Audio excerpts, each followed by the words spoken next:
حضرت یوسف علیہ السلام۔ قرآن میں اللہ تعالیٰ نے اس قصے کو احسن القصص کہا ہے اور اس کے بارے میں اللہ نے پوری ایک سورت نازل فرمائی۔ اس قصے میں دو عظیم نبیوں کا ذکر ہے، یعقوب علیہ السلام اور حضرت یوسف علیہ السلام کا۔ اپنے بھائیوں کی وجہ سے یوسف علیہ السلام کن حالات کا شکار ہوئے، آپ اس کا تفصیل سے ذکر سنیں گے۔ سورہ یوسف مکی ہے اور یوسف علیہ السلام کا قصہ اگرچہ ابتلاء اور آزمائش کی داستان ہے، مگر اس میں اور بھی بہت سی نصیحتیں اور فوائد ہیں۔ اس سے انسان اپنے اندر رحم اور محبت کے جذبات بھی محسوس کرتا ہے۔ اس قصے میں ان حالات کی طرف بھی اشارہ ہے کہ جو انبیاء کو پیش آتے ہیں۔ دوسرے پیغمبروں اور یوسف علیہ السلام کے معاملے میں حالات مختلف ہیں۔ جیسا کہ پہلے پیغمبروں نے جب دعوت کا آغاز کیا تو تب لوگوں نے انہیں جھٹلایا اور پھر وہ مصائب کا شکار ہوئے، مگر یوسف علیہ السلام کے قصے میں شروع سے ہی آزمائش اور پھر آسانی فراوانی کی داستان ہے۔ حضرت خدیجہ رضی اللہ تعالیٰ عنہ اور ابو طالب جو نبی صلی اللہ علیہ وآلہ وسلم کے چچا تھے، ان کی وفات کا نبی صلی اللہ علیہ وآلہ وسلم کو بہت شدید صدمہ تھا۔ تب آپ کی تسلی کے لیے بھی یہ صورت نازل ہوئی اور آپ کو یقین دلایا اللہ نے کہ تنگی کے بعد آسانی فراوانی ہوتی ہے۔ یہ قصہ قرآن کریم میں ایک جگہ کیوں ذکر کیا گیا، اس میں کیا حکمت تھی؟ یہ اس کلام قرآن کی اللہ کے کلام ہونے کی دلیل بھی تھی، اس کی بلاغت کی دلیل بھی تھی، اور یہ کہ اللہ چاہے تو ایک قصے کو مختلف جگہوں پر بیان کریں یا ایک جگہ پورا قصہ بیان فرما دیں۔ اس قصے کا آغاز قرآن کریم میں رب العزت نے اس طرح کیا ہے اور سورۃ یوسف میں فرمایا کہ ہم آپ کے سامنے بہترین بیان پیش کرتے ہیں اس قرآن سے جو ہم نے آپ کی طرف وحی کے ذریعے بھیجا ہے، اور یقیناً اس سے پہلے آپ بے خبروں میں سے تھے، یعنی آپ کو صلی اللہ علیہ وآلہ وسلم کو ان قصوں کے بارے میں پتہ نہ تھا۔ سورہ یوسف آیت 4 اور 5 میں ہے کہ جب یوسف نے اپنے باپ سے کہا کہ ابا جی، میں نے 11 ستاروں اور سورج چاند کو خواب میں دیکھا ہے کہ وہ سب مجھے سجدہ کر رہے ہیں، یعقوب علیہ السلام نے کہا، پیارے بیٹے، اپنی اس خواب کا ذکر اپنے بھائیوں سے نہ کرنا، ایسا نہ ہو کہ وہ تیرے ساتھ کوئی فریب کاری کریں، اور شیطان تو انسان کا کھلا دشمن ہے۔ یعقوب علیہ السلام خواب کی حقیقت جان گئے تھے، انہیں خوابوں کا علم نہ تھا، مگر وہ اس خواب کو سمجھ گئے، اور وہ یہ بھی جانتے تھے کہ یوسف علیہ السلام کے بھائی ان سے حسد کرتے ہیں، اس لیے بھائیوں کو خواب سنانے سے منع کیا۔ اور یوسف علیہ السلام کے 11 بھائی تھے، بنیامین ان کے سگے بھائی تھے، باقی 6 ایک ماں سے تھے اور 4 جو تھے وہ 2 لونڈیوں میں سے تھے۔ باقی سب ان سے اس وجہ سے حسد کرتے کہ یعقوب علیہ السلام ان سے والہانہ محبت کرتے تھے، اسی طرح بنیامین سے بھی بہت محبت تھی، اور ان کا دل، حضرت یعقوب علیہ السلام کا دل ان کی طرف زیادہ مائل تھا، اور وہ ہمیشہ انہیں اپنی نظروں کے سامنے رکھتے، انہیں اوجھل نہ ہونے دیتے نظروں سے۔ یوسف علیہ السلام کے بھائی جب کھیل کے لیے نکلتے تو یعقوب علیہ السلام فرماتے، یوسف کو یہیں چھوڑ دو، گویا ہر وقت اس پر نظر رکھتے تھے۔ سورہ یوسف آیت 6 میں ہے، اللہ فرماتے ہیں، اور اسی طرح تیرا پروردگار تجھے برگزیدہ کرے گا اور معاملہ فہمی یعنی خوابوں کی تعبیریں سکھائے گا، اور اپنی نعمت تجھے بھرپور عطا فرمائے گا، اور یعقوب کے گھر والوں کو بھی، جیسا کہ اس سے پہلے اس نے تیرے دادا اور پردادا ابراہیم علیہ السلام اور اسحاق علیہ السلام کو بھی اپنی بھرپور نعمت دی تھی۔ یقیناً تیرا رب بہت بڑے علم اور زبردست حکمت والا ہے، یعنی اللہ نے آپ کو چن لیا تھا۔ آیت میں جس نعمت کا ذکر ہے وہ نبوت کی نعمت ہے۔ آیت 7 اور 8 میں ہے، یقیناً یوسف اور اس کے بھائیوں میں دریافت کرنے والوں کے لیے بڑی بڑی نشانیاں ہیں، جبکہ انہوں نے کہا، یوسف اور اس کا بھائی بنسبت ہمارے باپ کو زیادہ پیارا ہے، حالانکہ ہم طاقتور جوان ہیں، کوئی شک نہیں کہ ہمارے والد صریح غلطی میں ہیں۔ یہ بھی کہا جاتا ہے اس صورت کے نزول کے بارے میں کہ یہودیوں نے نبی صلی اللہ علیہ وآلہ وسلم سے یوسف علیہ السلام کے بارے میں سوال کیا تو اللہ نے جواب میں یہ صورت مکمل اتاری، جبکہ بنی اسرائیل کو یہ مکمل قصہ معلوم نہ تھا، اور جو معلوم بھی تھا وہ تحریف شدہ تھا۔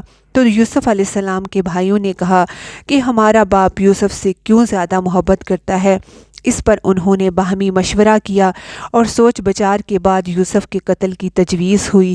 آیت میں ہے، یوسف کو تو مار ہی ڈالو یا اسے کسی نامعلوم جگہ پھینک دو کہ تمہارے والد کا رخ صرف تمہاری طرف ہی ہو جائے، اس کے بعد تم نیک ہو جانا۔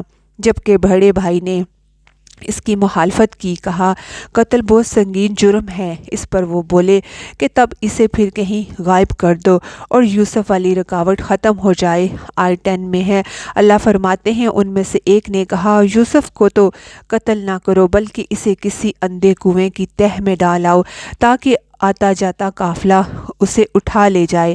اگر تمہیں کرنا ہے تو یوں کر لو۔ ان کے بڑے بھائی یہودا نے انہیں قتل سے روکا اور بتایا کہ کواسین کے راستے میں اموکی نام کا کنواں ہے، اسے اس میں ڈال دو۔ سب نے اس بات سے اتفاق کیا۔ اب اپنے باپ کے پاس گئے بات کرنے کے لیے جو انہوں نے کہا۔ آیت 11 اور 12 میں آتا ہے، انہوں نے کہا ابا جان، آخر آپ یوسف کے بارے میں ہم پر اعتبار کیوں نہیں کرتے؟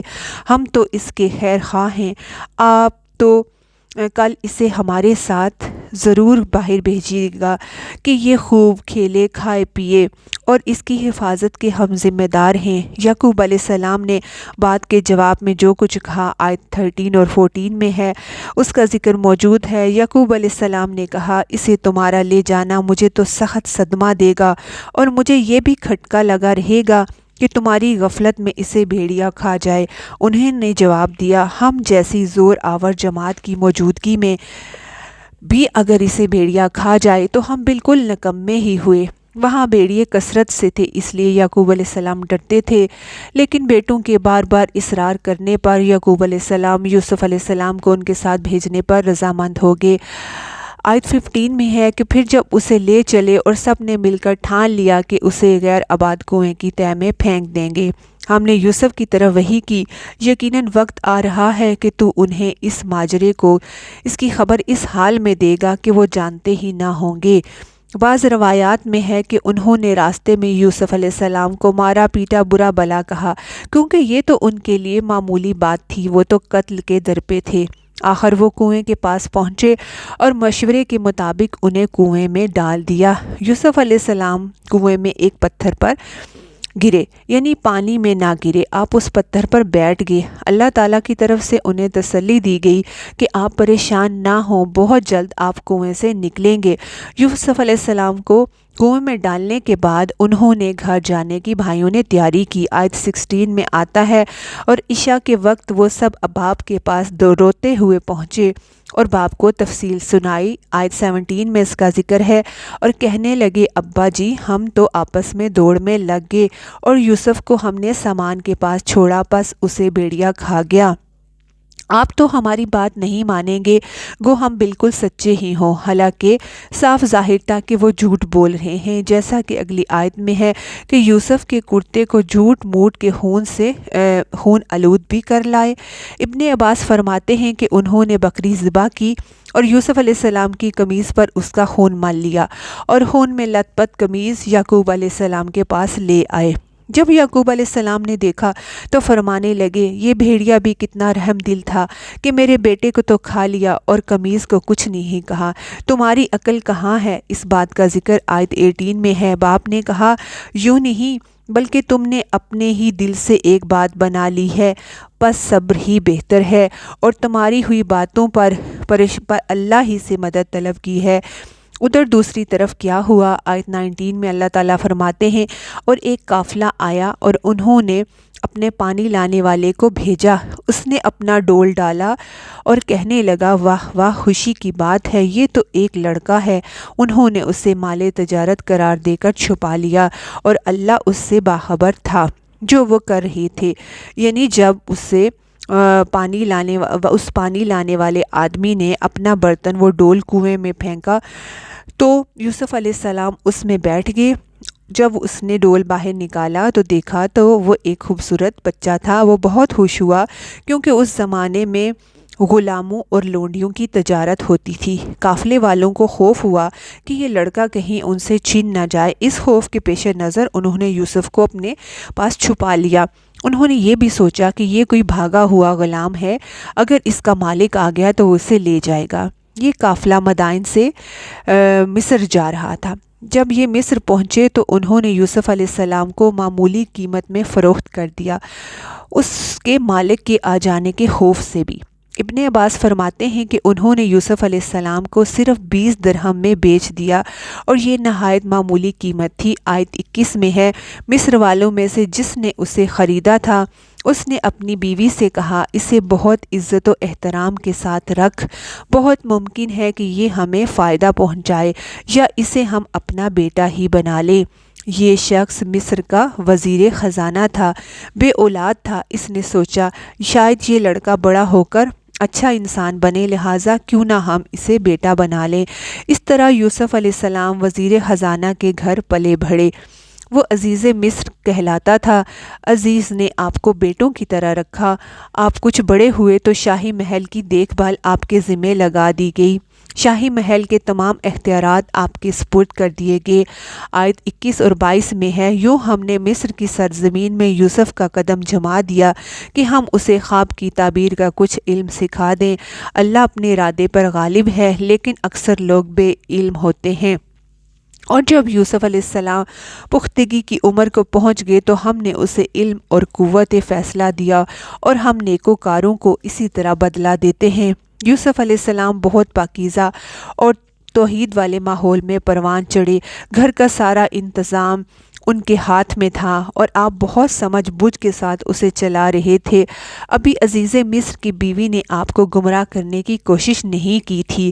مفسرین لکھتے ہیں کہ جب یوسف علیہ السلام کی عمر 17-18 سال کے قریب ہوئی تو ان کی خوبصورتی میں مزید اضافہ ہوا۔ حسن یوسف واقعی ہی بے مثال تھا۔ نبی صلی اللہ علیہ وآلہ وسلم نے فرمایا، معراج کی رات میری ملاقات یوسف علیہ السلام سے ہوئی، ایسا لگتا تھا کہ دنیا کا نصف حسن یوسف کو ملا ہے۔ مفسرین اس کی وضاحت کرتے ہیں کہ حسن کو اللہ تعالیٰ نے 2 حصوں میں تقسیم کیا ہے، آدھا حسن یوسف کو دیا اور آدھا باقی ساری مخلوق میں تقسیم کر دیا۔ جب عزیز مصر کی بیوی نے ان کا حسن دیکھا تو بے اختیار ہو گئی، اس کے اندر ہیجان پیدا ہو گیا۔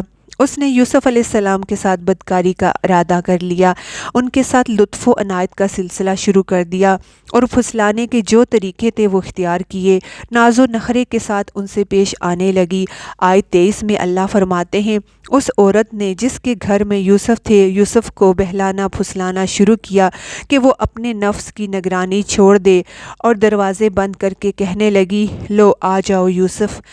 یوسف نے کہا، اللہ کی پناہ، وہ میرا رب ہے، اس نے مجھے بہت اچھی طرح رکھا ہے، بے انصافی کرنے والوں کا بھلا نہیں ہوتا۔ یعنی نوبت یہاں تک پہنچی کہ ایک دن اس نے سب دروازے بند کر لیے اور کہنے لگی کہ آؤ یوسف، میں نے یہ زیب و زینت آپ کے لیے کی ہے۔ یوسف علیہ السلام نے انکار کر دیا کہ وہ یہ گناہ نہیں کر سکتے کیونکہ آپ صاحب علم تھے، وہ برائی کے انجام سے واقف تھے۔ قرآن کی آیات آپ کی طہارت اور پاکیزگی بیان کرتی ہیں۔ آیت 24 میں ہے، اس عورت نے یوسف کا قصد کیا اور یوسف اس کا قصد کرتے اگر وہ اپنے پروردگار کی دلیل برہان نہ دیکھتے۔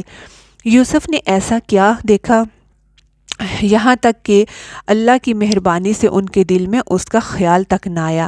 اور اس دلیل برہان کے بارے میں مفسرین کی مختلف رائے ہے۔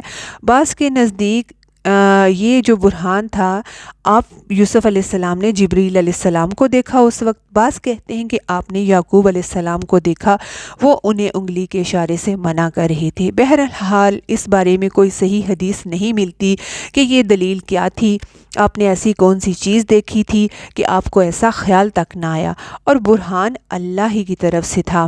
آیت 24 میں ہے، اس طرح ہم نے انہیں اس برائی اور بے حیائی سے بچا لیا کیونکہ وہ ہمارے مخلص بندوں میں سے تھے، اور یہ ممکن ہی نہیں کوئی ہمارے برگزیدہ بندوں میں سے ہو اور کفر بھی کرے، ہرگز ممکن ہی۔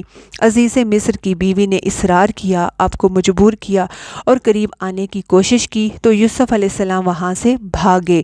عزیز مصر کی بیوی آپ کے پیچھے بھاگی۔ آیت 25 میں ہے کہ اور دونوں دروازے کی طرف دوڑے، اور اس عورت نے یوسف علیہ السلام کا کرتا پیچھے کی طرف سے کھینچ کر پھاڑ ڈالا، اور دروازے کے پاس ہی اس کا شوہر دونوں کو مل گیا، تو کہنے لگی کہ جو شخص تیری بیوی کے ساتھ برا ارادہ کرے پس اس کی سزا یہی ہے کہ اسے قید کر دیا جائے یا کوئی دردناک سزا دی جائے۔ ادھر یوسف علیہ السلام نے بھی فوراً اپنا دفاع کیا اور کہا میں مجرم نہیں بلکہ یہ ساری کارستانی اس کی اپنی ہے۔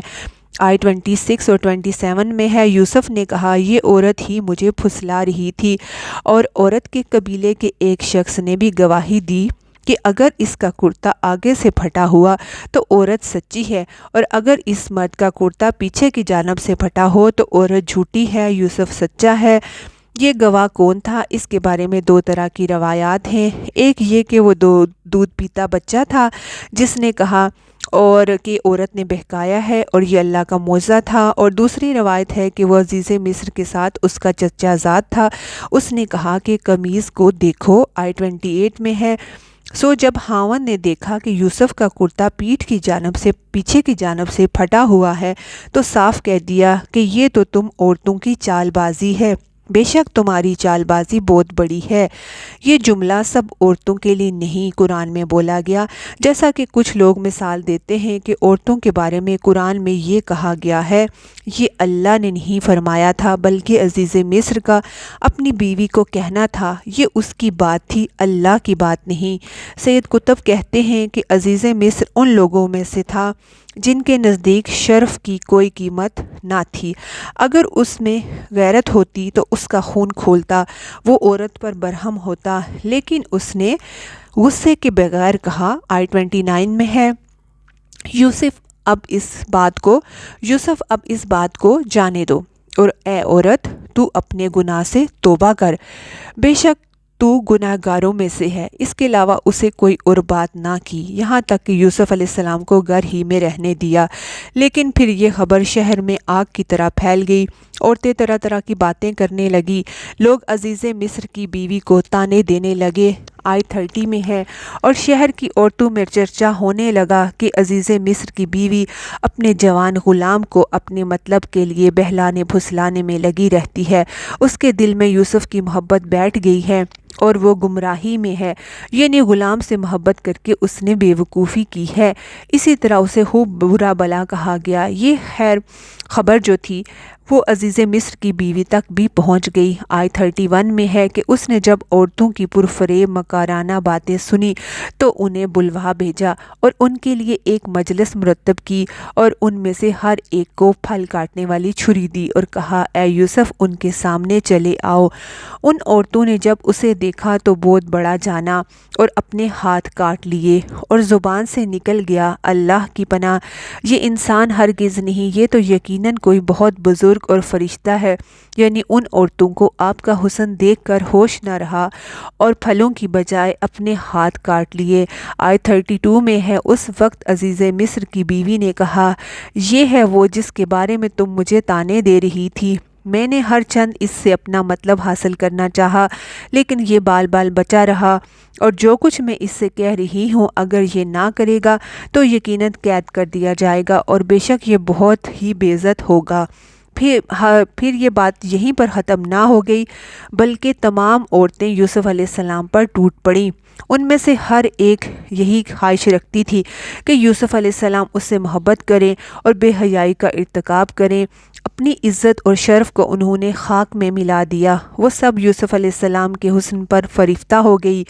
اس سب کو دیکھ کر یوسف علیہ السلام نے اپنے رب سے دعا کی۔ آیت 33 اور 34 میں آتا ہے، یوسف علیہ السلام نے دعا کی اے میرے پروردگار، جس بات کی طرف یہ عورتیں مجھے بلا رہی ہیں اس سے تو مجھے جیل جانا ہی پسند ہے، اور اگر تو نے ان کا مکر و فریب مجھ سے دور نہ کیا تو میں ان کی طرف مائل ہو جاؤں گا اور بالکل نادانوں میں سے جا ملوں گا۔ اس سے پتہ چلتا ہے کہ سب عورتیں یوسف علیہ السلام کو اپنی طرف متوجہ کر رہی تھی، انہوں نے ہر طریقہ اختیار کیا مگر یوسف علیہ السلام نے کسی کی طرف توجہ نہ کی، اللہ نے انہیں بچا لیا اور عورتوں کی چال کو ناکام کر دیا۔ اس واقعے کی خبر بھی لوگوں میں پھیل گئی۔ عزیز مصر کی بیوی کو پتہ چل گیا کہ یہ خبریں پورے شہر میں پھیل گئی ہیں اور لوگ اسے ہی قصوروار ٹھہرا رہے ہیں، تب وہ اپنے خاوند کے پاس گئی اور کہا اب کیا کیا جائے کہ لوگ مجھے ہی الزام دے رہے ہیں اور یہ کہ معاملہ شہر میں پھیل گیا ہے، اس کو دبانے کے لیے کچھ کرنا چاہیے۔ اس پر عزیز مصر نے کہا کہ اب کیا کرنا چاہیے، باقی انشاءاللہ ہم اگلے پارٹ میں جانیں گے۔